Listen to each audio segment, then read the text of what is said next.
Hey everyone, Larry here from the Retro Gamers. Thank you for downloading this week's episode. I just wanted to jump on first real quick, kind of give you a heads up, because while you're listening, things may sound a little wacky on the show. Had a little bit of a audio concern on our end for about maybe a good, like 25, 30 minutes, but it doesn't really hinder the entire rest of the show.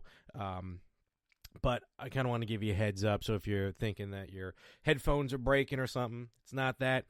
A little bit of an audio hiccup, no big deal. Really, you're not losing any context whatsoever, but bear with us, and thank you again for sticking along with us. So with that, enjoy the big crossover episode of the Retro Gamers and Victims and Villains.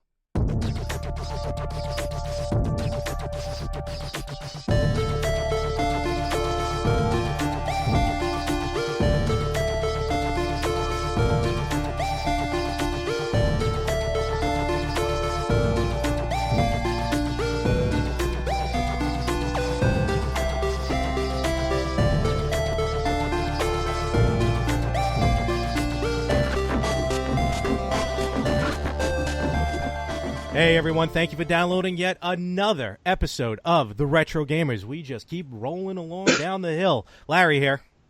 And Anthony here. Way over there. What's going on, Ant?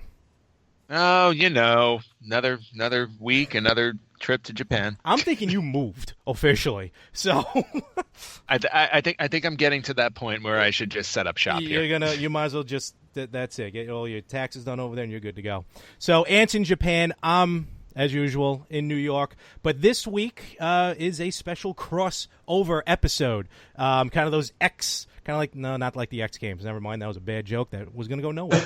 So we have... Well, and it was your joke, which tends to be bad normally anyway. So bomb horribly. We got from an excellent, wonderful podcast friends, podcast brothers of ours, from Victims and Villains. We have Josh and Cody from Victims and Villains. Guys, how you guys doing?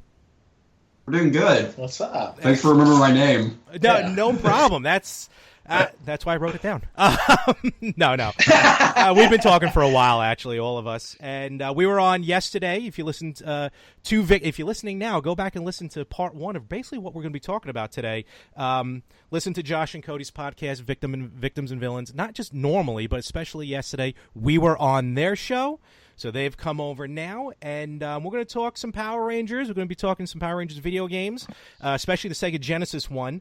And before we get into that, though, guys, introduce yourselves. Let the Retro Gamer fans, or fan, know what you guys are all about. I'm Cody. I'm a musician who happens to do this podcast as well. We talk about comic books, and I'll let Josh talk about the more serious stuff because he has like a whole monologue set up for every time somebody asks us. So true. So my name is Josh, and our show is unique. So if you guys go back and listen to the episode of Retro Gamers, we have very similar stories in the way that we started out our origins, where a couple of geeks that got together and just talked about nerd stuff, nerd culture, and we had kind of started going through the first probably 4 or 5 months of ours. It was right around the time last year that DC was doing Rebirth, so we were talking a lot about the Rebirth books that were coming out. We were talking a lot about the nerd news that was coming out, just a lot of the things that in general. And we got to, I think, episode 16 of our show, and we wanted to do something special for suicide prevention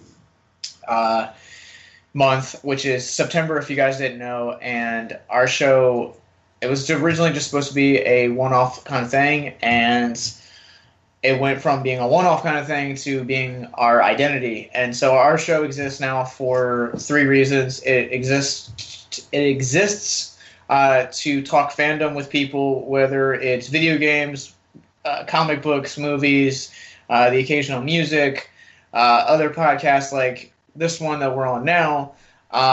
So that's one of our second reason we exist, is to raise awareness of hope for those that are struggling with suicide, addiction, depression, suicide, and self-harm.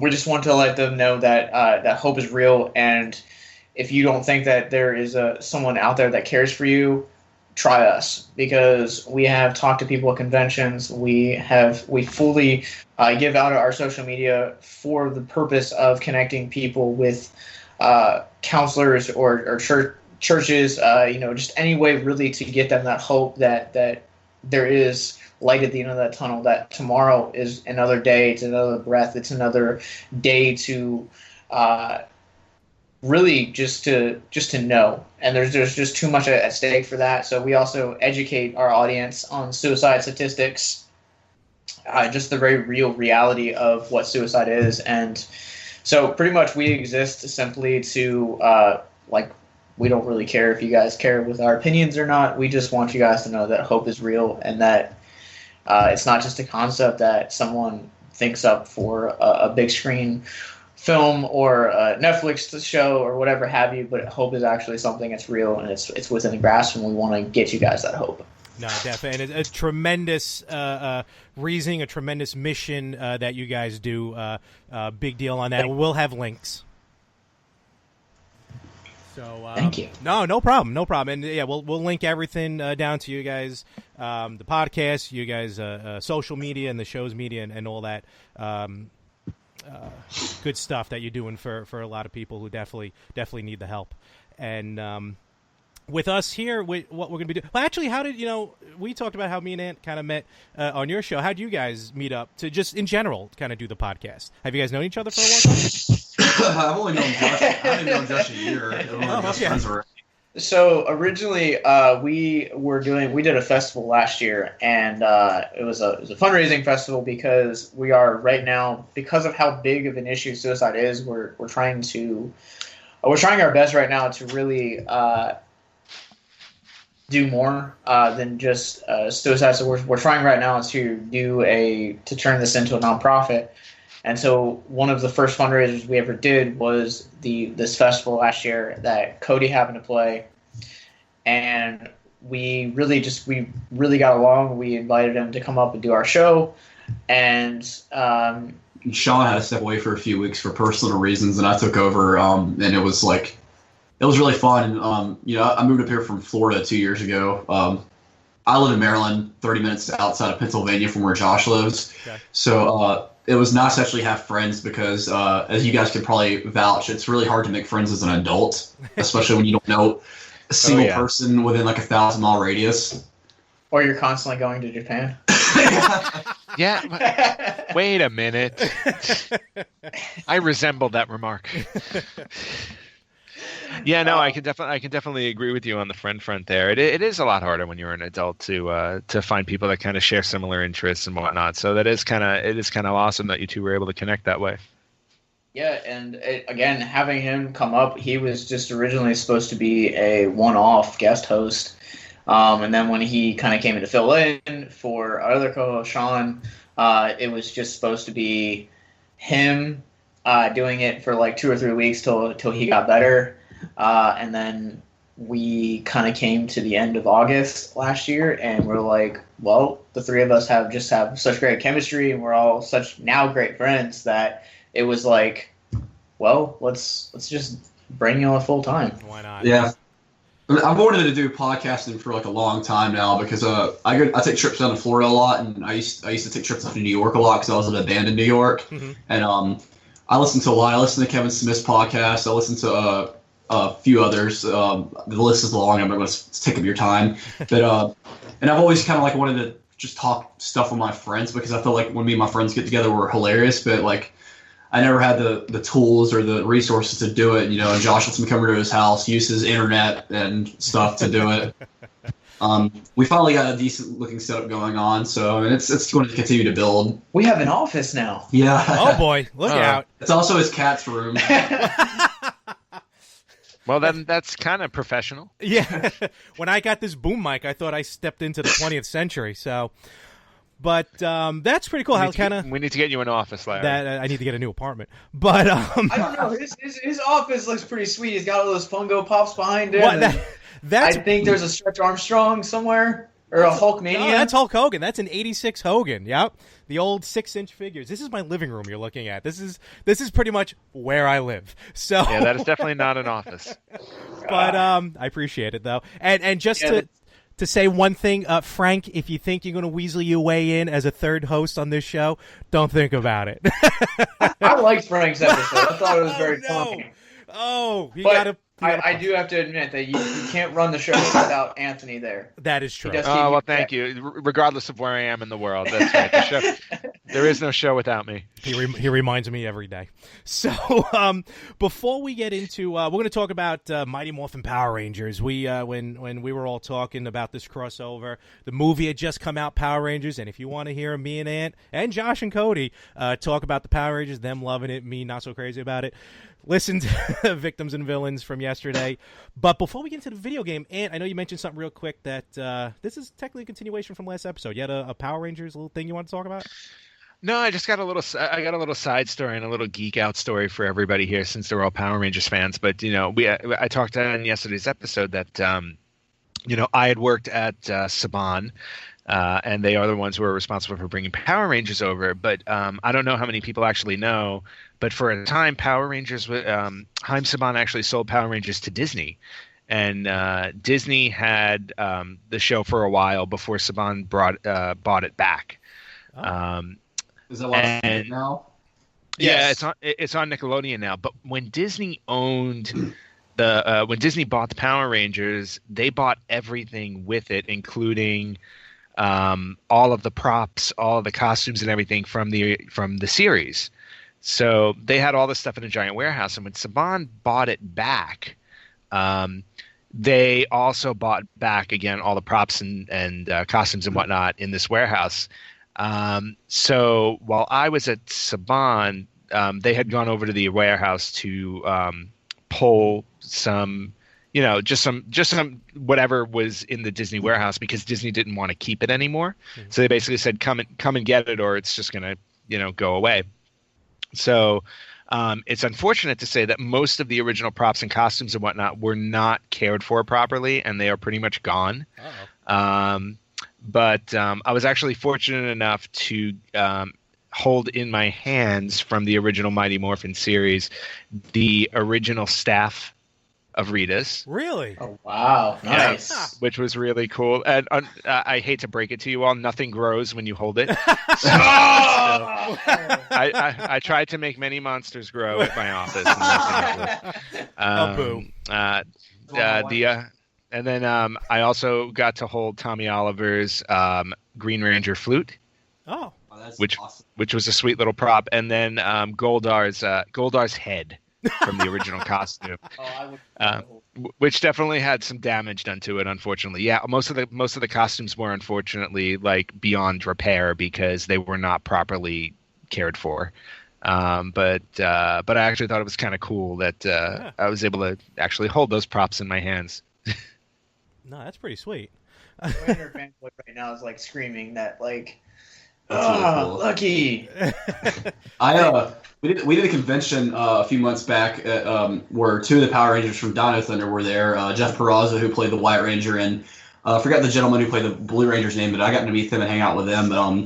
And I just thought it was cool because I love the series a lot because Tommy Oliver kind of made his comeback in that series. Yeah, no, that's really cool. That's a great moment. As long as you're not hanging out with the Ranger who stabbed his roommate with the samurai sword, we're all good. From Wild Force? Oh yeah, yes. He went on to play the villain in Samurai 2 or 3 years back. He's the same actor, completely different character though. But it really upsets me because Wild Force was one of my favorite ones growing up. And oh man, Jason David Frank hates his guts. He's talked about it several times blind. Well, I can see why. Jason David Frank, real quick with me, I was going to meet him at New York Comic Con one year. I was online waiting for him, and 2 hours later, he didn't show up. I was like, you know what? Forget it. Oh man, that would break my heart. It's kind of like a go home and tear posters off your wall moment. Honestly, I'm sitting there. I'm like, all right, waiting. It's Comic Con. You're waiting anyway. And then someone's like, he'll be here in a half hour. 45 minutes later, he'll be here in a half hour. I'm like, this is ridiculous.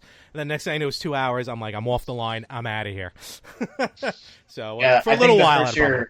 the first year I went to New York Comic Con, I'm a huge Arrow fan, and they had Stephen Amell there, and Nice. I was working the superhero stuff booth, and I was like, I think I'm gonna go ahead and meet this guy, and I couldn't bring myself to like stand in line and to pay money to actually meet a person. Like I can do that for free right here, right now.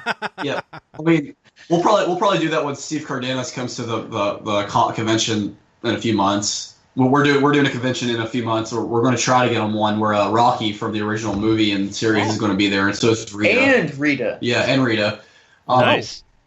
AwesomeCon's coming to DC, and I'm really thinking about going because Jason David Frank's going to be there, and I'd pay to meet him. And Sean Shamil, the voice of Goku from Dragon Ball Z, is going to be there, and I'm really tempted to pay money to wait in line to meet him too, because those are like two of my main heroes growing up.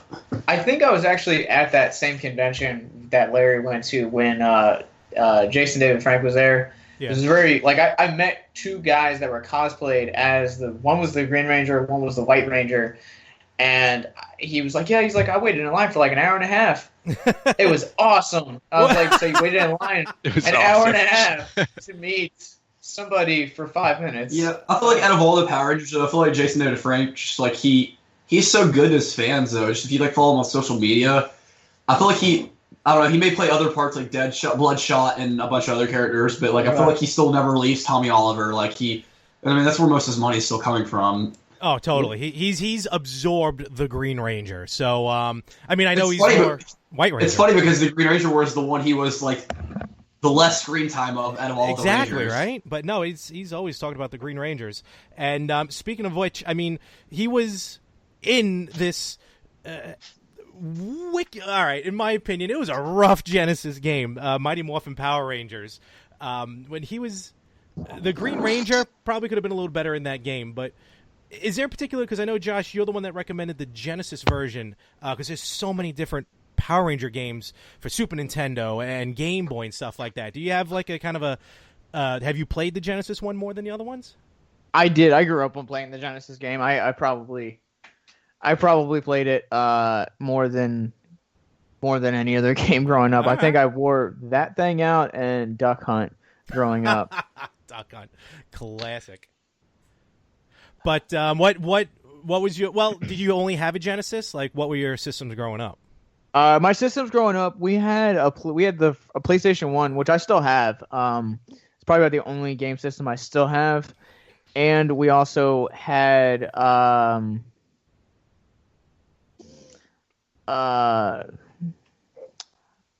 N64 and the Sega Genesis. Nice. So those were the three games we had growing up, but I just remember playing, like, losing track of time actually playing the one game, the Power Rangers Sega Genesis game. Yeah, that was a good one. Basically, the Mighty Morphin Power Rangers game for Sega Genesis, it was a fighter. It kind of, because the Super Nintendo one, that was more of a kind of a linear game. But Genesis was pretty much a straightforward fighter. You pick a ranger, you fight the villains, and then you move on to like a Zord battle. And that's pretty much how it ran. Two modes of play, scenario mode, which was one-player mode where you just go through the characters. Then, of course, you had your traditional battle mode. Did you get a lot of battle mode play in there with Genesis? Oh, yeah. I destroyed that game, like, constantly. I don't, like, I don't really remember, like, specifics of it. Mm-hmm. And I intended to, like, actually play, like, emulators to prepare for this episode. But time kind of got the better of me. And, like you guys had said last week on your show with Castlevania 2, you have this thing called life, and it gets in the way, and it's like, oh, crap. Does it ever? What? No, it doesn't. Yeah, right. Come on. You're talking to a guy who's doing a podcast from Japan. Life never gets in the way.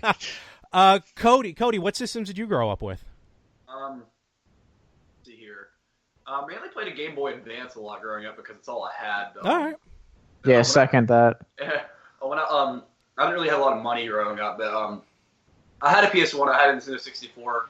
I think the PS system, like, if this is gonna make you guess what old is, my dad got a PS2. Mm-hmm. That's like my favorite game system growing up. I didn't get to play the Nintendo 64 or the Genesis version of Power Rangers. I think the first Power Rangers game I played was a Wild Force one for the Game Boy.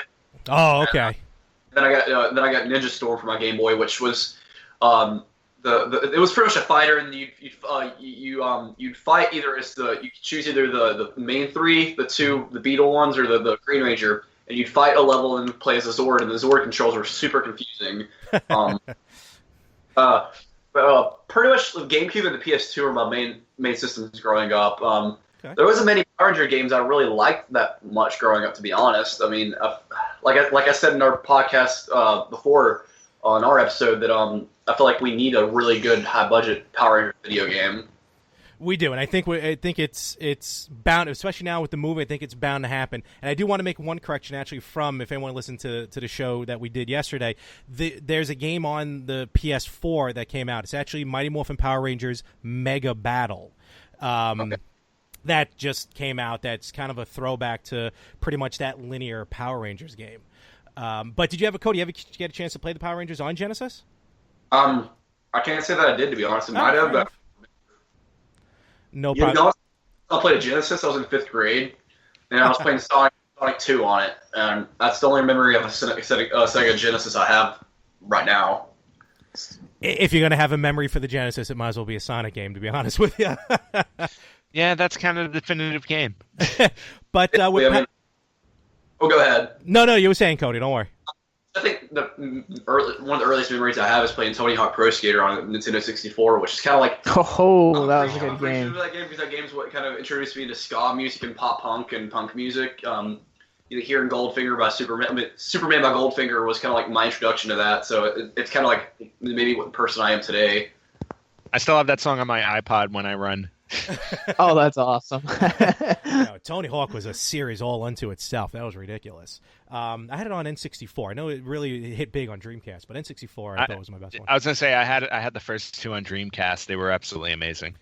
It's funny with the Power Rangers game. I haven't played Power Rangers on Genesis. I haven't played any of the Power Rangers probably since I owned those systems way back when. So I did have to kind of go on YouTube just to remind myself. But I do, while I was watching it on YouTube, I remember harking back to playing the game, and it was, it was fun. It almost seems like Power Rangers maybe should be a fighter as opposed to a linear, like, Final Fight type game, because that's what they did. They fought, these villains. They fought the monsters. They fought the putties, and then when you become the Megazord, you're still fighting. So it kind of made sense that it would be more of a fighter, right, Ant? You would say that?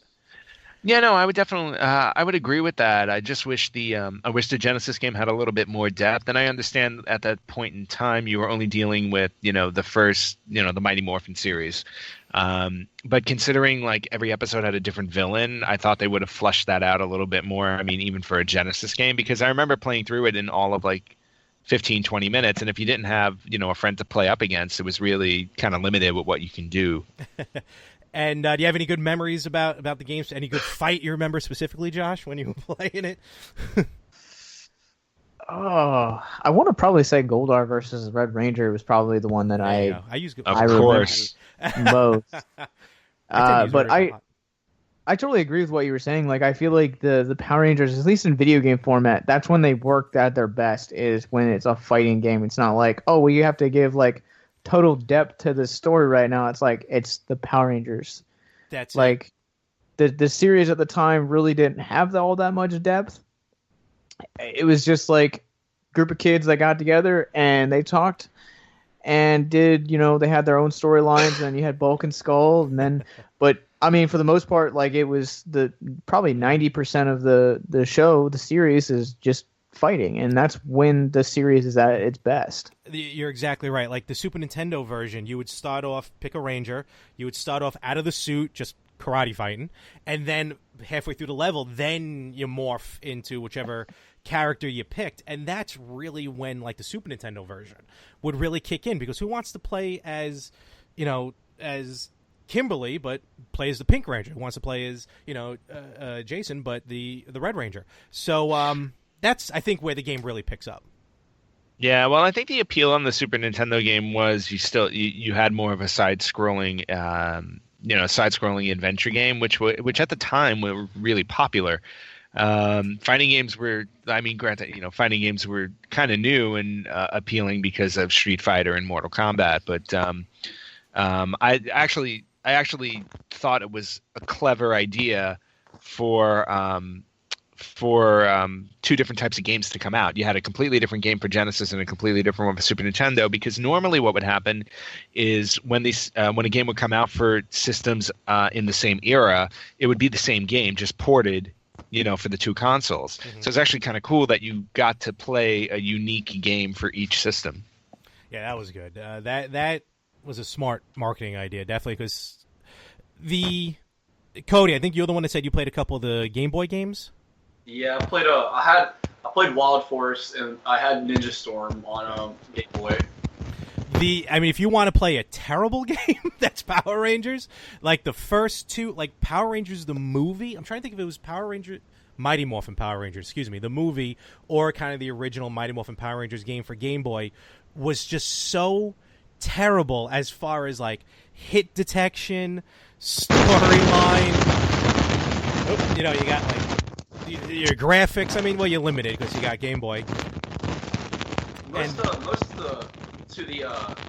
were saying that like Mighty Morphin had a really bad Game Boy game when the movie came out, and what I learned growing up, mainly with handheld games, especially Game Boy, is like pretty much any property Disney owned or Nickelodeon owned that was a TV show or movie that went straight to a Game Boy game was pretty much garbage. Yeah, it's like they almost didn't put much effort into the Game Boy games. It's almost like, let's just put it out on Game Boy because people own a Game Boy, but we'll focus on like the main like Super Nintendo and Genesis and stuff like that. And especially for a game like Power Rangers, it was so limiting on Game Boy because it doesn't matter what Power Ranger you picked, they were all gray. So you really didn't know who you were using. I don't know. Yeah, I was gonna say I don't know if that was necessarily the worst one because I never played the Game Boy game, but if I had to pick the worst Power Rangers game I ever played, I gotta lean towards the Sega CD version. That's because a rough one. If you ever played, I don't know if you guys ever played the Sega CD version or ever watched it online. Basically, what it was the first 5 episodes of the Mighty Morphin television show. And basically, you were watching the episodes, and then during parts of the fights, there would be a direction that would pop up on the screen, and you had to press it before it disappeared. Otherwise, you lost energy. And if you obviously didn't press the directions quickly enough in succession enough, you didn't get to continue on in the episode. So there was really no. Wow, that sounds so dumb. Yeah, it's like too much work to watch a TV show. Yeah, basically that's what it was. It's like if you want to watch the first 5 episodes, you basically just need to press these buttons on the controller. Otherwise, you're out of luck. And that was the game, and I still own it. There you go. All right. I actually had I bring this up a lot because I guess like I was a really big fan of Ninja Storm when it came out, but I had a Ninja Storm PC game too, and it was pretty much garbage. Yeah, it's almost like Batman games up until recently. Like they nailed it the first time out on Batman on NES, and then Batman games were just terrible. They really haven't found their niche, and I think that's what we're waiting for with Power Rangers, even with today's modern systems. Just waiting for that key Power Rangers game to really bring it back home. Well, I think if you just like stuck to that classic formula with the fighting games, I think, and I could be wrong, but maybe like people overthink something about a game that could, if you just made it like classic and simple, or even like a throwback to the greater games in that era, you could definitely have something that would definitely work well. I agree on that one. Yeah, I agree with that too. I think a lot of games today, especially when you play them on the newer systems, it's like they're either overcomplicated. They try to overcomplicate things, or they just try and make it like so visually stunning. But then the games are like ridiculously easy to beat. I think if you go after that quality, even if it's like a simplistic format, those usually deliver. No doubt. I feel like if we get an Xbox One or PS4 game for the movie Power Rangers, I feel like it could be a pretty good game. Agreed. Totally agreed. They can certainly hit a home run, but then again, like any game, we can say that about almost any game. As long as you do it right, that's the way you do it. And I just hope maybe they get people from the movie in on the game. Maybe that's how you do it. You know what I mean? To try and get that crossover. Yeah, but I think at this point, if they didn't especially since the movie just came out, I don't. If they haven't made a game for the movie already, I don't think we're going to be seeing one. Yeah. And I'm kind of glad that they're not, because growing up, when I'd get really excited for a movie, and then you'd have a tie-in video game that would go with it. Most of those games, 9 times out of 10, were awful. Yeah, right. Moves Yeah, because they were basically rushed into production to make money based off the film. E.T. is a great example. Oh. Well, E.T. actually almost killed the entire industry, so that one gets a nice special asterisk in the history. Why there's half a million of them buried in New Mexico's desert. So I actually watched a special on that on TV, and they went and dug a lot of them up. Yeah, Game Over. Yep. Great documentary. Yeah, I saw on that Netflix. too. Wait, Larry, didn't you actually get one of those on eBay? I bought one at a flea market. Oh, it's a flea market. Okay. Yeah, it's like one of the worst games ever, but at the same time, that's why it's such a good game. It's like that funny. It's like a bad movie. It's like the MST3K 3K of games. The guy who made the game doesn't even make video games anymore. It was just like the job he did at the time. How simplistic and easy it was to make video games back then. Yeah, right. They actually had. I went to a real quick, and I went to a retro gaming expo out here on Long Island, and they had E.T. They had in the corner a setup old 70s bucket chairs, a giant. Looked like a 47-inch television, but it was an old cathode ray tube television, and they had E.T. hooked up to it, so you felt like you were whisked right back to the late 70s or when the game came out, early 80s, and it was just as bad then as it is now. I didn't know you were from Long Island. On a little off note, I used to be in a band from Coram, actually. Oh. All right, yeah, I'm right outside where I'm here. I hang out more in the Belmore area. Been around there. I know some people in that area, but I've been on Long Island. What was the name of the band? It's called the Nightmare Police. Uh, They're still around, but they're a pop punk band that we played in Coram a lot. Okay. But yeah. Cool. No, it's a small world sometimes, Cody. Trust me. I'm currently on an island, but it's not Long Island. Sorry. You were going to say something beforehand? Oh, who knows what I was going to say. Alrighty. I like it. So yeah, hopefully, and if you can find a Power Rangers game at a flea market, definitely pick it up. Even the Genesis version, it was a fighter, and it's a tough fighter. I remember. You probably got good at it, Josh. I just had so much trouble. I remember struggling through the first and second levels. Yeah, I do too. And I was young when it came out, so of course, having the childlike thing, enthusiasm. It was 95, 96 it came out. I was born in 95, so I remember playing it mid 90s. So yeah, my uncle. Did I just hear somebody say he was born in 95? Oh, God. Came out, Genesis game came out in November of 94. Yeah, so I remember playing it a little bit. I remember playing it at my uncle's house originally, and then they had given my sister and I a Sega Genesis, and we had Sonic, Power Rangers, and some hunting game. So we had, but the one that I played the most was Power Rangers, and awesome. I don't know how much time I actually wasted. My childhood for when we got the Sega Genesis was either spent playing Power Rangers on Sega, watching Power Rangers on TV, or playing Power Ranger action figures, the little ones that you had the head flips. Yep. Oh yeah. Josh, let me ask you this: are you a Power Rangers fan? Before the movie came out, he bought a power coin from the movie, and he carried it around in his pocket. No, I actually got that for free.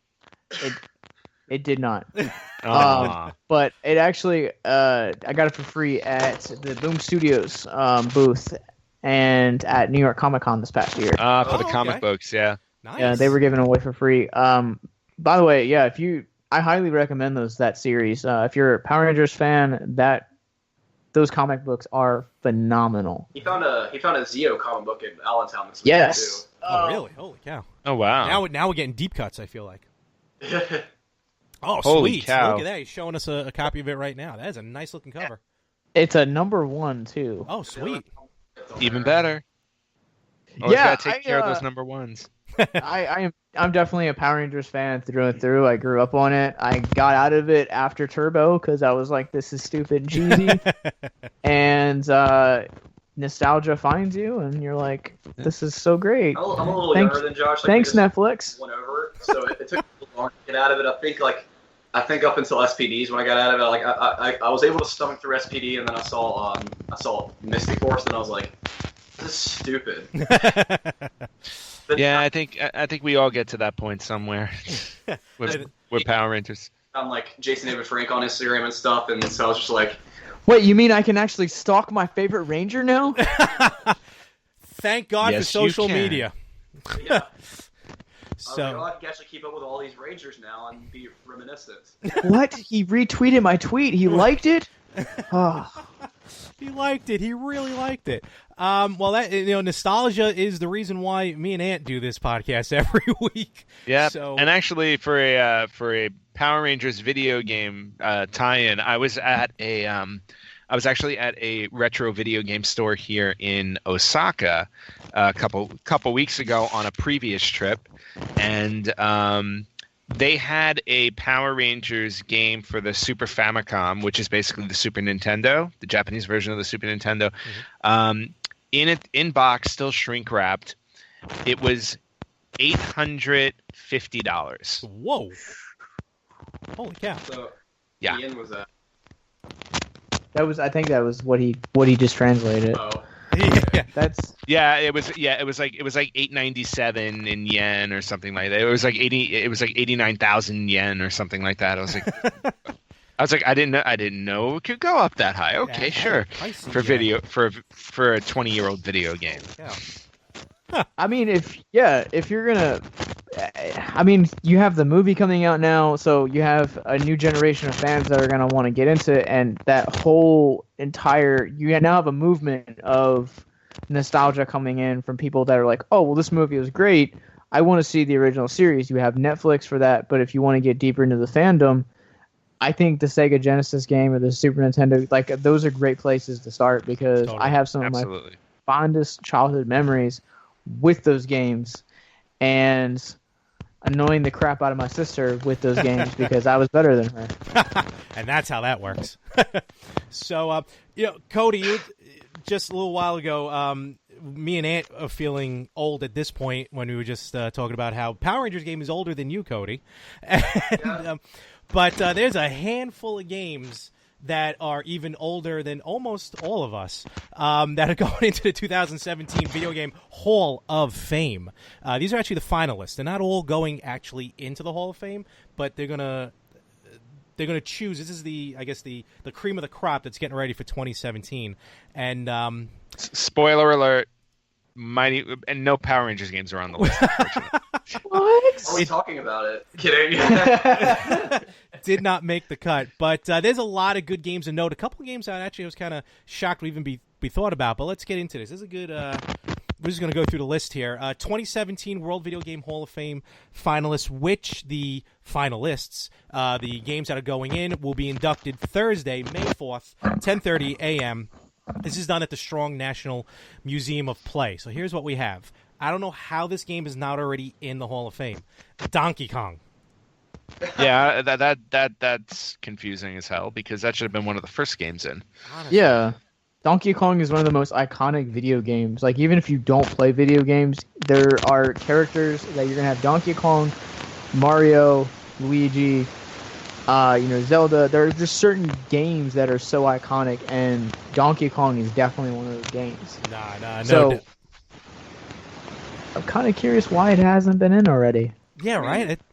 We got Mario and Luigi from Donkey Kong. I feel like Donkey Kong should be like the first to go in. Nah, definitely. So we're going to see. And I'm trying to figure out who's doing the voting as well. I think we do, but I'm going to check on that in a little bit. But Donkey Kong's first up. Final Fantasy VII for PlayStation. Yeah, that game should be a shoo-in. You think it's because we're getting the remake here soon? It could be. I don't know. The game itself by itself was amazing. I mean, No, I think it's one of the most it's one of the most beloved, if not the most beloved RPG in video game history. I mean, when you think of Final Fantasy, Claude Strife is like the first like Final Fantasy character you kind of think of. I mean, even in Kingdom Hearts, he's like one of the main characters in that series. I mean, Yeah, that was actually one of the Final Fantasy characters crossing over into Kingdom Hearts was like really awesome. But no question about it, Final Fantasy VII. I would be surprised if it doesn't wind up in the Hall of Fame. All right. Halo Combat Evolved, the first Halo game for Xbox, the original Xbox. so, I love Halo. Like, I don't play Microsoft games that much anymore or Xbox because they kind of suck now. But yeah, I'm just really surprised that like Halo's getting in the same time as Donkey Kong's. Well, these are the finalists. Just keep that in mind. But I think it's interesting that I really wouldn't classify. I don't feel like it's old enough or has earned its right to kind of be in the Hall of Fame just yet. Because it's like putting a PS2 game in the Hall of Fame, Yeah, honestly, Yeah. We'll wait till you see what comes up down the lower the list. You'll be shocked. I'm liking this list already. I kind of agree with you guys. Also, I think it's too new. So, all right. So, if you're worried about new, Microsoft Windows Solitaire. Remember that free game we all got with every PC that we bought back in the day? The Solitaire. Why would that even be on consideration? Well, because it's technically a video game, even though it's not really. It debuted in 1991 on Windows 3.0. Yeah, and I remember playing it, incessantly when I was bored, but I don't. Yeah, I would never go out and say, okay, this is a brilliant video game that that should be in a Hall of Fame. This needs to be commemorated forever. We're getting Solitaire but no pinball though. I mean, come on. Yeah, what's up with better. that? Pinball is a better video game. Minesweeper is better. Yes. Oh, You're the Minesweeper. only I think person who's ever going to say that ever. What? Minesweeper's better? Yeah. I want to know. Still know how to fucking play Minesweeper. Mortal Kombat. Here we go. Mortal There we go. Kombat Yeah. finalist. Yeah, definitely. All the Mortal Mondays. How does that not get in? I can't believe that game debuted in '92. I forgot how old that was. Oh yeah, no, that sucker's been around for a while. So it's 25 years now. Yeah. Yeah, wasn't that?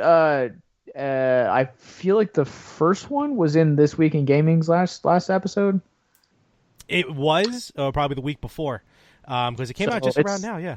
Yeah, but I'm kind of curious how Anthony said like how it's not in some of these games. Like it just kind of boggles my mind that they're so iconic and so recognized all around the world that they're now finalists. It's almost like, I guess, like any Hall of Fame. You kind of, you're always going to get the ones that are definitely going in, and then you're like, wait a minute, how are these guys not already set to go? Because even with last year's list, I mean, look, don't get me wrong. I get the Hall of Fame is new, but a lot of these games should have been first shoo-ins, even for the first go-around. Like World of Warcraft is already in the Hall of Fame before Donkey Kong. Wow, that's messed up. Yeah, so it gets kind of weird at that point. GTA 3 is in the Hall of Fame before Mortal Kombat. Well, I guess one way we can look at this now that I'm clicking on the website a little bit more is that this only started last year. But still, I don't care. It doesn't matter. It should still some of these games should have already been in without even a vote. Yeah, because I'm sorry, you go. No, go ahead. I was gonna say I feel like for someone who's not as big a gamer as you guys are, if you're gonna say to me Video Game Hall of Fame, I'm gonna think titles like Donkey Kong and Mario and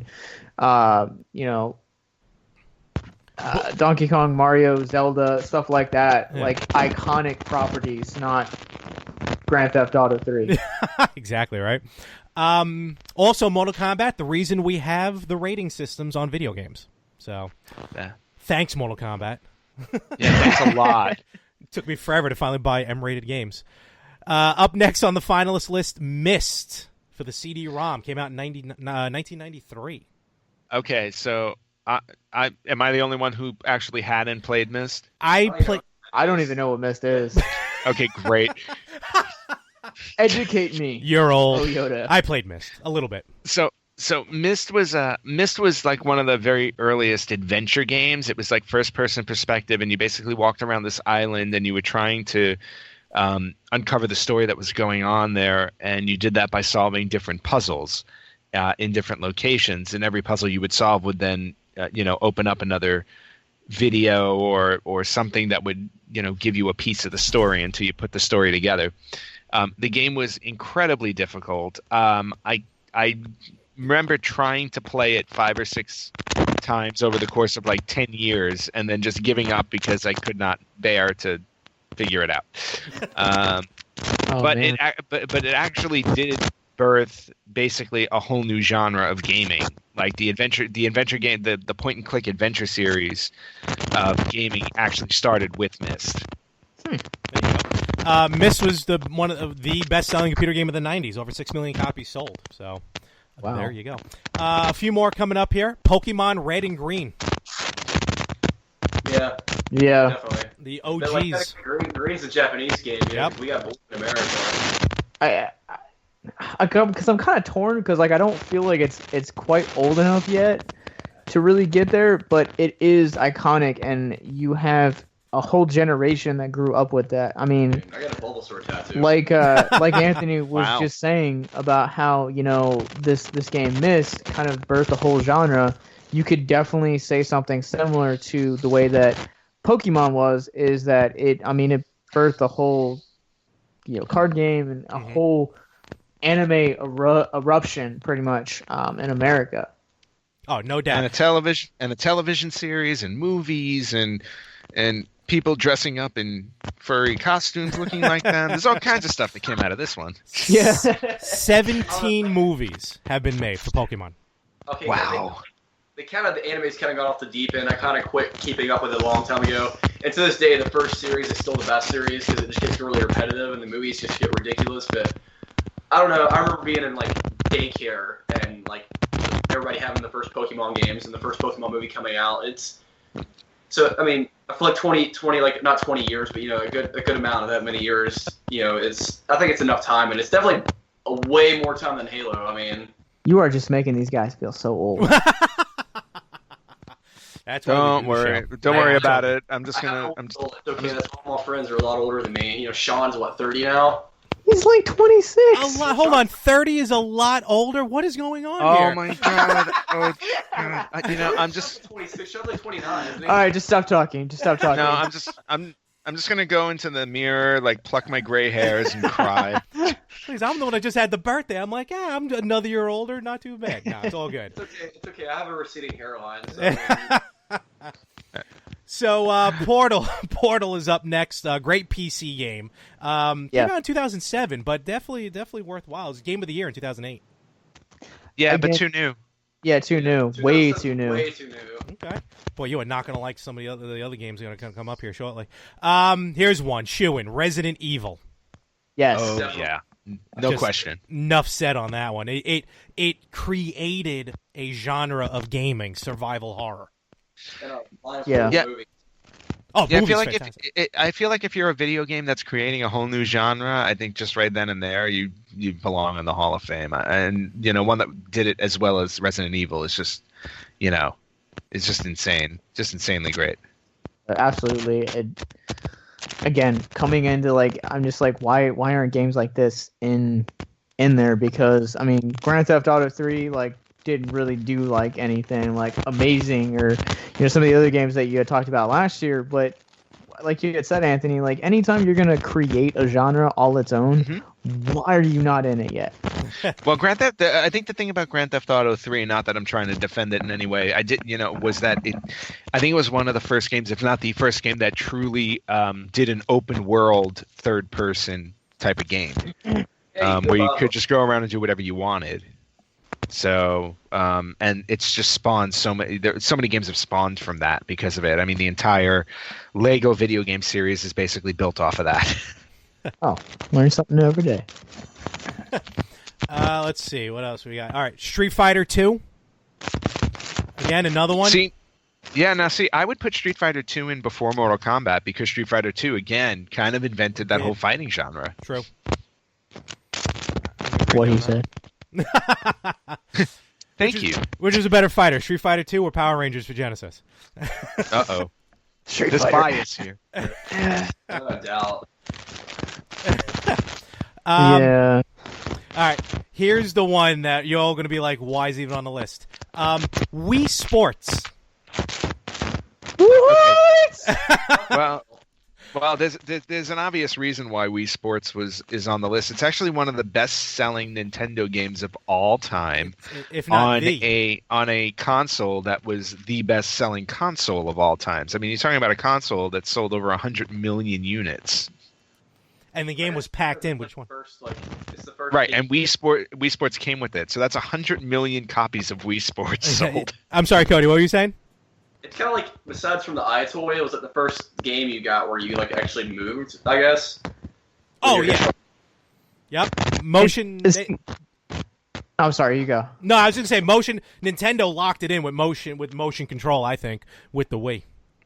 Yeah, and I think that I'm not saying it's a bad thing that it's on this list because, like you were saying, like it definitely was something that was new, something that at that time that it came out, there was nothing else like it, and that the fact that it came with all these consoles, it's the best-selling console game on that console, one of the best selling consoles of all time, if not the best. I definitely think that it needs it, but further down the line. I think that right now you're just kind of there needs to be more. I think you have games that like Street Fighter 2 and Donkey Kong and games that are on this list that need to be inducted, need to be recognized before something like Wii Sports. Yep, I noticed that E.T.'s not on the list yet. That is a miscarriage of justice right then and there. Exactly. And the final game on this list is actually Tomb Raider. Ooh. 1996. Yeah, Tomb Raider is probably my favorite video game series of all times, and I grew up on it, and I loved the fact that it was a complete gender swap. It was something new and something that hadn't been done at that time before, and really birthed the whole generation to say that women can do things just as great as men do, and that to me, I got introduced to Lara Croft before I got introduced to Indiana Jones. So, Wow. So What? so in your mind, did Indiana Jones steal Lara Croft's whole style? I recognize that Harrison came before Angelina and the video games that inspired the movies, but that to me was just kind of the environment that I got raised in. And Uncharted definitely got inspiration from Tomb Raider, though. I'll definitely say that. yeah, and you're still birthing. Like it just goes to show how much influence it still has on video games. I think from what I've read about the last two reboots that they've done is that it's definitely some of the highest rated video games that have been done within the last couple of years. Oh yeah, no, the recent reboot was fantastic. Yeah, I've heard the same. I actually have them. I haven't played them yet, but I have them sitting there waiting to play. So, Sweet. I've heard nothing but great things. And those are our finalists for the 2017 Video Game Hall of Fame. So everyone's going to be on their edge of the seat waiting for May 4th for the announcement of who's going to go in this year for the Hall of Fame. Now is it? The edge of our virtual seats, maybe. Yeah. Yeah. Is it only one game? No, they'll probably cut this list by half. Okay. So Tomb Raider's got a good shot. So the best question that I have to ask you guys is who do you think, or who would you want to see, or who deserves it the most to be inducted from this list? You know what? Mortal Kombat, Street Fighter. I'm going Solitaire. Wow. So I'm sorry, but I've got to go with Donkey Kong. Donkey Kong should already be in there, so that's like a gimme. yeah, right. I got Donkey Kong, Final Fantasy, Resident Evil, and Street Fighter. Tomb Raider's right there on the cusp, though. I may Yeah, I would give that definitely next year. I definitely think that too. And like as big of a Tomb Raider fan as I am, I definitely think that there are games that deserve it more. I think that Donkey Kong is definitely a game that needs to be in there. I think Resident Evil is definitely a game that needs to be in there. And I think not that I've ever played it, but from what you guys were saying about Myst, I think that Myst definitely is a game that needs to be in there.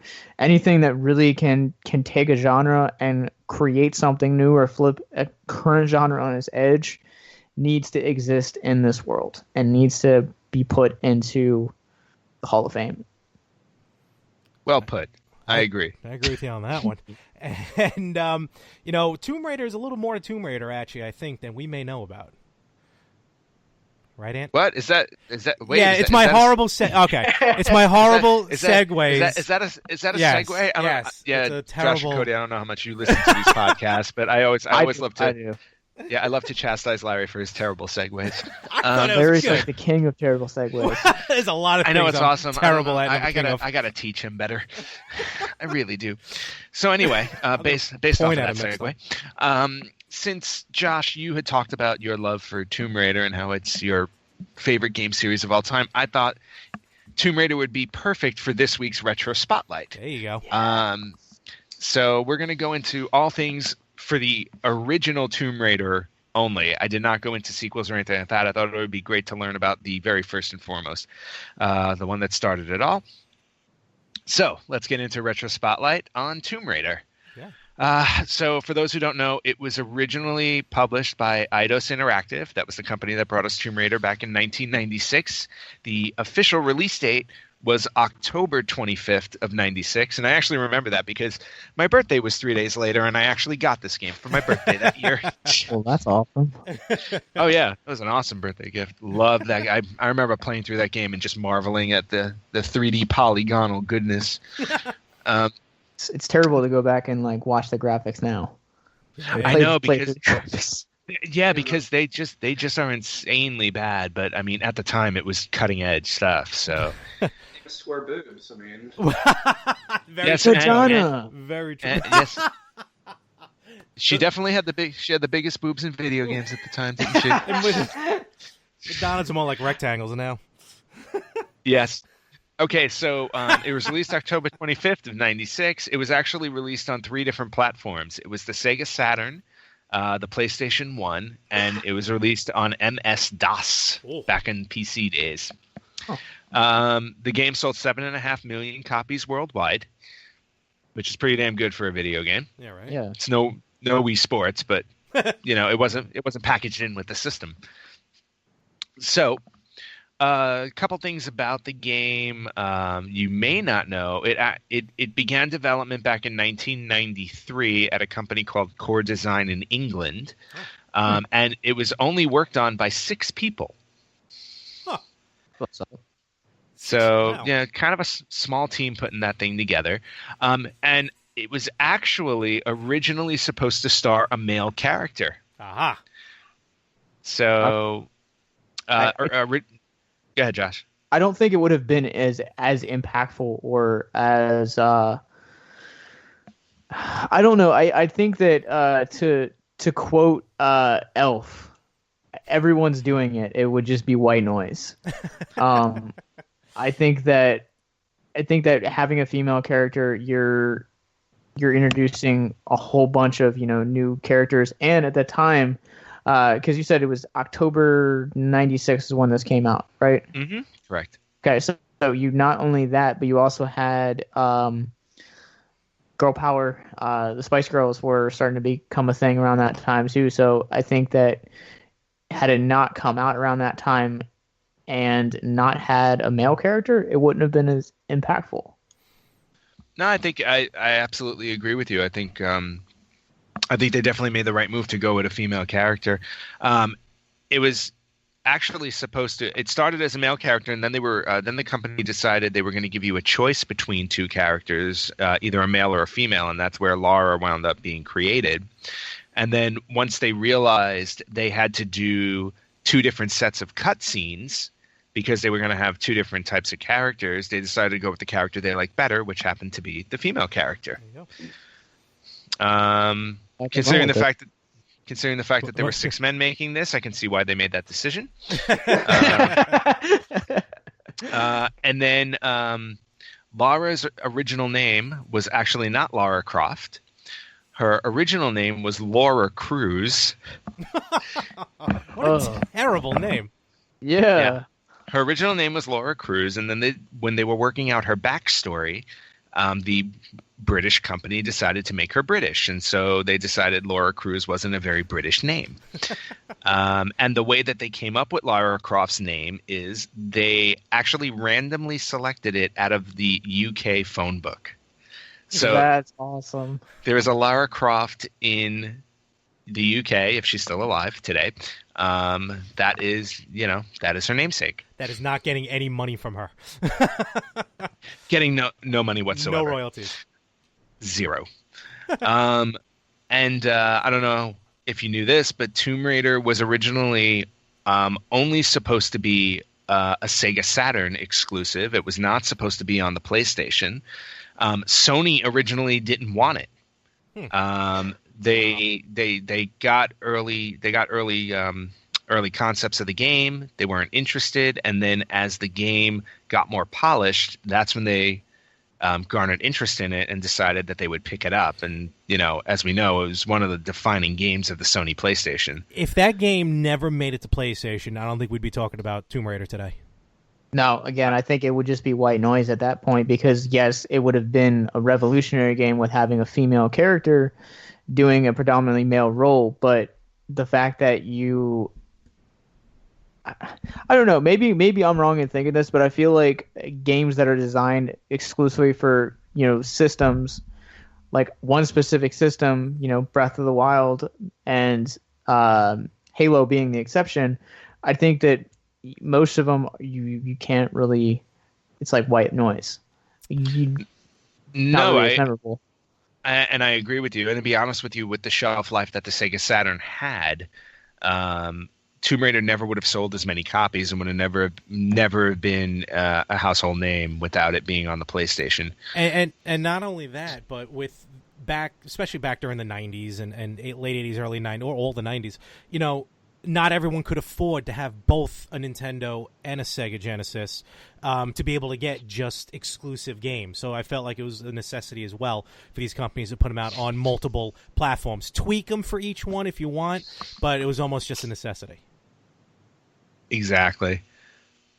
A few other things about Tomb Raider you may not know, or you may have known this, that originally, there was a whatchamacallit, there was a supposed nude code for the PlayStation and Sega Saturn versions. Yes. So yes. Sadly, that was not true. Oh, so me and Josh both put your phones about to Google it. No, I've actually seen I've seen it on like YouTube videos and like countdowns where Yes, like outrageous like codes that you can type in or something like that. So it's not true. Well, it's not true for PlayStation or Saturn. However, for the PC version, somebody created a patch that you can put into the game to make Lara Croft naked. There you go. And they were calling that nude, and they were calling it Nude Raider. Everyone run out and get an MS-DOS. Everybody run out and get the DOS version and start playing. Let's see. What else can I tell you? The original voice actress to provide Lara's voice, her name was Shelley Blonde. You probably don't know her because I don't. I was going to say, wasn't Angelina Jolie? Nope, definitely not. Tomb Raider actually holds 6 Guinness World Records. Oh, wow. How's that work? Two of which are highest grossing video game movie. So Tomb Raider to this day is still the highest grossing video game movie. It made $131 million in the US and $275 million worldwide. That is still a record. For the single movie, not for the series? I mean, there's only 2 movies. No, that was just the first movie. Wow, I could have sworn. Which is weird because when you talk to someone about video game movies, Mortal Kombat is the first one that people always go to, and Resident Evil is the one that has the most installments. That's what I was going to say. Resident Evil, yeah. Well, I was going to say, Resident Evil, I mean, horror movies are notorious for putting out sequels because you can make them really cheaply. Tomb Raider actually had a pretty sizable budget. Yeah. But yeah, its opening weekend was 42.5 million, which was largest opening weekend for a video game movie, and then it had the biggest U.S. gross and worldwide gross, and it still does. Well, there you go. All right, couple other things before we move off of Retro Spotlight. So, Lara Croft on the PlayStation, as you know from PlayStation graphics, she's kind of pointy in places. That's because, they were building characters back, they build characters based off of polygons.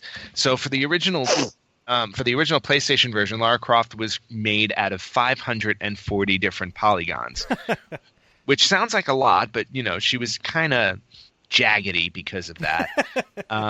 If you fast forward to today's version of Lara Croft in video games, she has over 40,000 polygons, just to give you an idea on how much gaming has changed. Wow. There you go. Big difference. And then for a quick Indiana Jones reference, since you did bring it up, Josh, if you remember correctly, in Lara Croft's mansion, when you first start out the game, if you go into her foyer, she actually has the Ark of the Covenant there. Does she really? Oh, that's awesome. So for your Raiders fans, yes, she does. She's top men. Yeah, so I guess after Indiana Jones, secured it, he dropped it off at her house. There you It go. belongs in a museum. And then last but not least, Lara Croft became such a popular character in Europe that she released 2 albums in France. What? Lara Croft released 2 albums in France, and 2 of the songs that you can listen to on YouTube are called 1, Getting Naked, and 2, Feel Myself. Oh, wow. Was it a hologram or? No, it's the video game character, but it was just the person who gave the voice to Lara Croft doing 2 albums, and they were really, really bad. So that is this week's Retro Spotlight on Tomb Raider. I hope you learned a little something. I know I did. Getting I did. Naked and Feeling Myself. Was that the second song? Feel Myself. Feel Myself. I'm sorry. Okay, never mind. Oh, Tomb Raider. There you go, Josh. That was more than you probably ever wanted to know about Tomb Raider, right? Yeah, I don't know how I feel about video game characters talking about feeling themselves and getting naked. I don't know, but I have a feeling you're going to run out to YouTube after this episode's done. Just out of curiosity, yes. Go get an MS-DOS, Cody. Download it there and get Nude Raider. Spotify. What? Yeah, just turn on some Nude Raider, play the music in the background while you're play Feel Myself while you're playing Nude Raider, and you're all good. Oh, this makes the video game so much better. Oh my god. Oh, we're spiraling out of control, people. I love it. And that's why Tomb Raider will be in the Hall of Fame. Yes, for that reason only. We just gotta show them this episode So, of the podcast. Let me ask you something else. Let me ask you something about that list real fast. Any of those lists, how many of them actually have the Guinness Book of World Records record? You have a record? Yeah. Well, Tomb Raider holds 6. Okay. And then the 2 that I noted was, well, I actually only mentioned one. I didn't mention the second one, but Tomb Raider with the film is the highest grossing video game adaptation. And the second one of note is Lara Croft is the most recognizable female video game character in the world. Okay. I don't know how that's a Guinness record, but okay. Well, I don't know how it's a Guinness record either, but somebody makes up this stuff. As far as the other games on, like you talked about, with the Hall of Fame list, how many of them have Guinness records? Yeah. I can't imagine. Well, Myst, I wouldn't call it a Guinness record, but I mean, Myst was the best-selling computer game in the 90s. Wii Sports, all joking aside, best-selling Nintendo game ever. I mean, Donkey Kong probably has. They're more not Guinness record, but Twin Galaxies records. I don't know if you ever saw a great documentary, The King of Kong, A Fistful of Quarters. You ever see that? It's a documentary. It came out, Sounds pretty familiar. It's 10 years ago, maybe, at this point, a little longer than that. It's about 2 guys basically trying to get the world record of Donkey Kong. And you have Steve Wiebe, this guy, just a family man who I think got laid off from his job and decided, I need something to do, so I'll just play Donkey Kong. And then you have Billy Mitchell, who, if you're going to watch the movie and if you're going to pick a villain of all villains, Billy Mitchell is pretty much a villain of all villains in a documentary. Because he kind of comes off as a jerk trying to get the high score. To put in perspective, Billy Mitchell is the only person to get the perfect score in Pac-Man. Never lost a life, ate all 4 ghosts in all 256 levels, and maxed it out at like 9,999,000, blah, blah, blah. So Billy Mitchell is a gamer, but go watch King of Kong because you get thrown into it, and every time one guy gets the high score, every time Steve Wiebe gets a high score, Billy Mitchell just comes back and just does something jerk move to take it away from him. That's the only, not Guinness record, but probably major records that people strive for, I think, is probably Donkey Kong. Sounds like the opening to Pixels to me. Nice. Honestly, you're right. It almost is. Just take out the competition part. No, actually, they competed at a competition, kind of, sort of. So, Cody, you're right. It pretty much is the beginning of Pixels. And what's his face? Who's what's his name from Game of Thrones? The Dinklage. Peter Dinklage. Well, I had a brain fart there. Dinklage is pretty much, he's the villain of King of Kongs. He is the Billy Mitchell. Nice. Billy Mitchell is like such a bully name. It really is. It's that generic name. It's that generic high school bully name. It's like, who did you get beat up? Who beat you up as a kid? Billy Mitchell did. And the best part is like, and meanwhile, like whenever they interview him in the back of his right, like he's making hot sauce. He's like, I'm Billy Mitchell. I make hot sauce. It's like, what? When do you have time to play these games? But when I'm not making hot sauce. Honestly, oh god, it's so funny. Go when you get a chance, definitely watch it. In Canada, you wouldn't know her. What happened? I was like, he's probably like, I have a girlfriend who lives in Canada. You wouldn't know about her. Oh yeah, right. No, Definitely not at all. But watch it when you guys get a chance. Definitely watch it. So yeah, it is a great documentary. Chance? Is it on Netflix? It was. I don't know if it's still there. Either that. It was at one point. Give it a shot. You'd probably find it on YouTube. To be honest with you. Probably. So, but yeah. So that's all right. Tomb Raider's. It makes me kind of want to go back and play it. Any other games you guys played? I know we talked about like systems and stuff. Any games you wanted to play, like retro games or ones that every now and again you see online, like, I wish I still had that game or system or anything like that? I mean, there's it's not really retro. I mean, I found a Sonic game I used to play a lot as a kid, but it was like one of the first Sonic DS games. I kind of want to go back and play Sonic Adventure. That was on I had the remake for it on GameCube, I believe. Yep. But I think it was on Dreamcast, wasn't it? Yes. That was a great game. Excellent game. I mean, I played the second one to like front and back like so many times growing up when when they introduced and stuff. Mm-hmm. But the first one was just like, I don't know, it was like the first one was like such a different like style of gameplay than the second one is. It really did. It kind of took the the formula of Super Mario 64, applied it to Sonic, and they just ran with it, and that could only have happened on the Dreamcast. Yeah, it was very like, I wouldn't say it was open world, but compared to Sonic and Adventure Battle 2, it was very open world. Because in that one, they kind of like stick to the way they do Sonic games now, where you only have like one route to go on throughout the whole level. It was open world. Yeah, it was more open ended. Yeah, and the cool thing about Sonic Adventure was that you had like 5 or 6 different characters you wound up playing as too, sure. So you got different stories. I might be crucified for this. Uh-oh. Wait, hold on. Let me get the hammer and nails. What do you got? So over the last year, we've talked about this on all the time on my podcast, all the time on our podcast, and I've been going through the X-Files as a mythology. Oh. And I did not actually know growing up. Like, I wasn't an X-Files fan. I'm almost done the series now. But I'd want to go back and play some of the video games that were released under the X-Files titles. Yes. I've been looking at some of the Amazon and eBay and seeing if I can snag something for pretty cheap. Yeah, you should be able to. I mean, I remember the only one I remember playing, actually I own, X-Files on the PS1. That's the one that I had. It was the one I won. Yeah, 4 discs. 4 discs that game was. It was 4 discs. Yeah, it was more of a point and click game than anything else, which is kind of odd to play on a PlayStation game, PlayStation system. But it definitely, the story, it's been forever since I played it. Here we go again. So I forgot necessarily the storyline to it, but I think you would probably, if you were that into X-Files, I think you would really get a kick out of it. Yeah, me and my dad had Legends of the Dragoon for PS1, and it was like 4 or 5 different discs in one game. Yeah, it goes long. It's pretty much the ripoff of Final Fantasy. A Legend of Dragoon, yeah. Before he went over to Skylanders, Spyro was another one that I grew up on. I loved Spyro. Spyro the Dragon.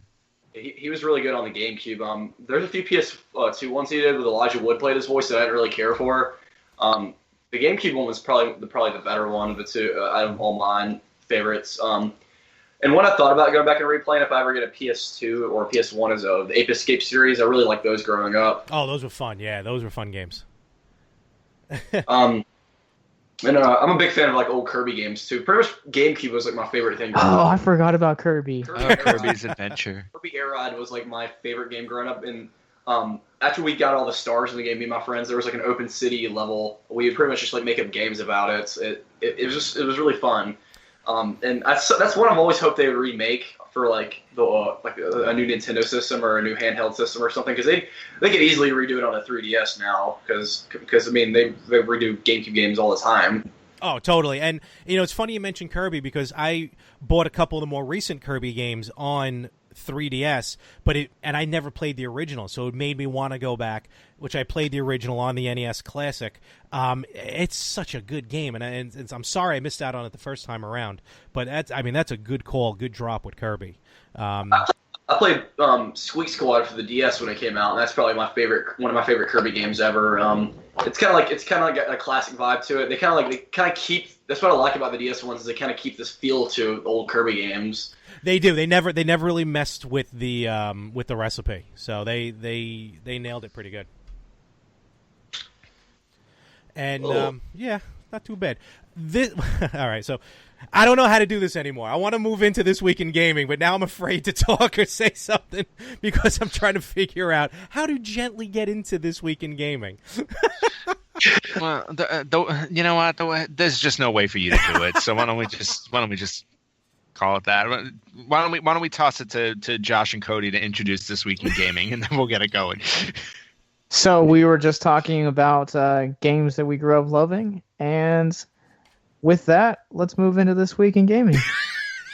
Okay, Larry. I know that's how it's done. I see. Do you see how that was done? I saw it. I heard it. It was like you had a perfect setup and you just squandered it. I'll isolate it and I'll replay it over and over again before every show. Thank you very much, Josh. I appreciate it. Yeah, Josh, I don't mean to step on your toes. No, it's. Josh, thank you very much for the first and only valid segue I'm ever going to have on this show. So This Week in Gaming History, I actually don't have a very long list this week. I guess April Fool's Week is kind of a quiet week for gaming release. So we're gonna swing back to 1986. So this week in 1986, we got Tag Team Wrestling on the Nintendo Entertainment System in Japan. Sweet. Again. Yes. Oh, by the way, this list is very Japan heavy this week. Big surprise. I'm in Japan, and I'm going to list a lot of Japan games. So anyway, we start off with Tag Team Wrestling. 2 years later, 1988 seems to be the most prolific year in This Week in Gaming history. So we got 2 games on the Famicom Disk System. So if you guys don't know what the Famicom Disk System was, the Japanese Nintendo actually had a floppy disk system attachment. What?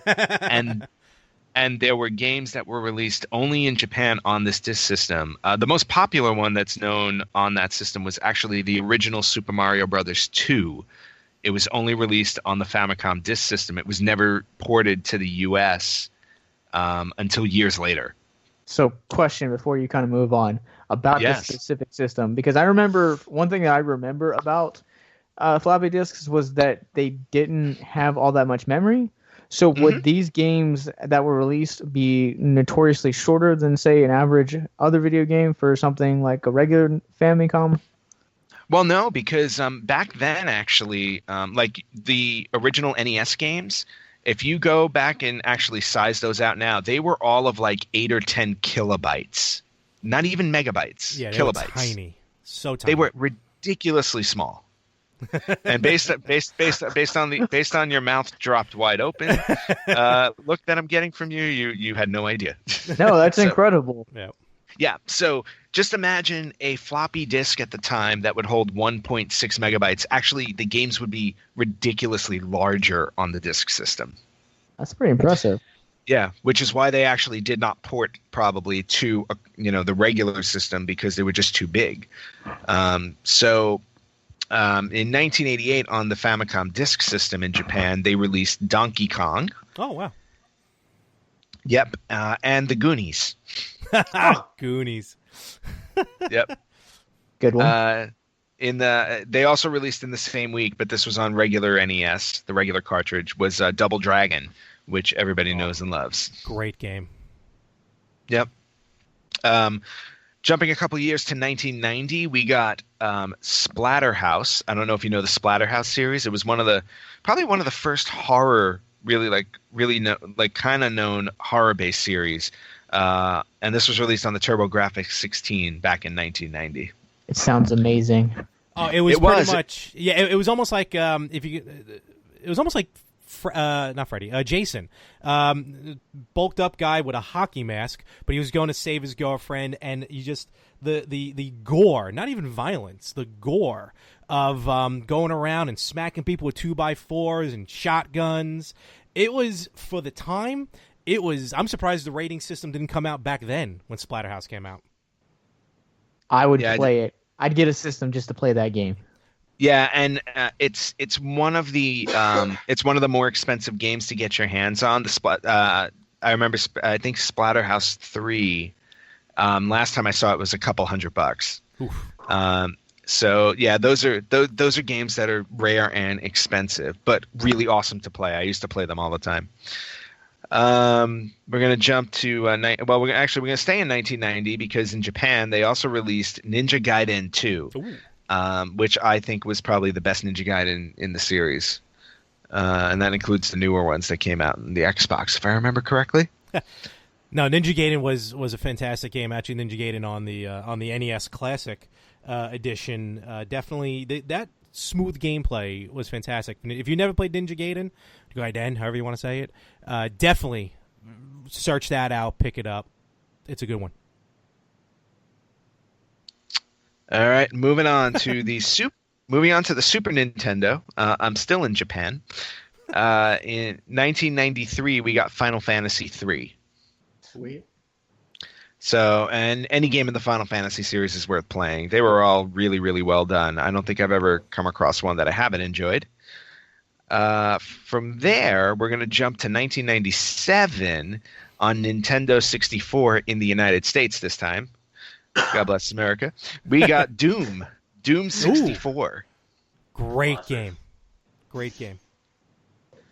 Yeah, Doom is going to be one of those. Actually, Doom is in the Video Game Hall of Fame. If you look at that list, it is. Yep, actually, it is in the Hall of Fame. Yep. It was inducted last year in the first year of that Hall of Fame. Another one. Great game. Rough movie. Oh God. That's why Tomb Raider is still number one. Moving on to 1998, this week in gaming history, we got the Mortal Kombat trilogy. Oh, that was N64? That was for PlayStation. Oh, that's right. PlayStation. Yeah. Got some PS1 love.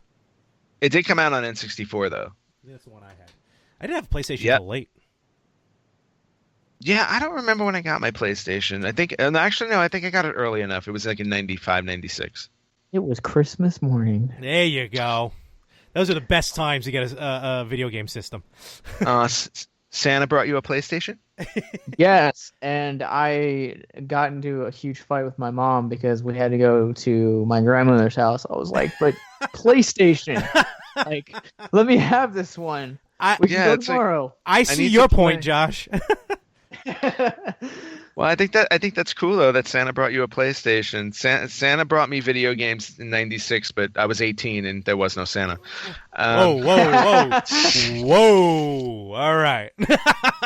Spoiler. Spoiler. I'm the ultimate spoiler. Jumping a few years here to 2003, we've got Final Fantasy Origins on PlayStation. On PlayStation 1, which I find interesting because I would think by 2003 that was over. Yeah, I remember stopped getting games at like 2002. It was really hard to find games after that point. Yeah, because PS2 came out, so there was no reason for PS1 games. But apparently Final Fantasy Origins hung on. I feel like that PS1 release. That was probably one of those like kind of like $20 bargain bins. So wouldn't be surprised. Yeah. And then last but not least for this week in gaming history, in 2005 in the U.S. on Xbox, we got Doom 3. So Doom series, wow. Doom series staying alive and well in 2005. And that's it for this week in gaming history. It was a pretty light week. Yeah, not so. That's because WrestleMania just happened, so everyone was already too focused on that. Not everybody is into WrestleMania, Larry. I know you wish they were, but that's just not true. Oh well, one day. But good stuff. Good stuff. You guys want to anything that you want to amend, like as far as what's what I'm looking for, like. English. No, I know. I'm tripping over my stuff, and we don't fix anything in post. So, like, talking about Christmas, like, what was did you get other games? Like, was it, like, a memorable Christmas or something? Like, Josh, you mentioned the PS1. Yeah, I had the PS1, and then I think the year after, I didn't get, like, a PlayStation 1 until, like, 98.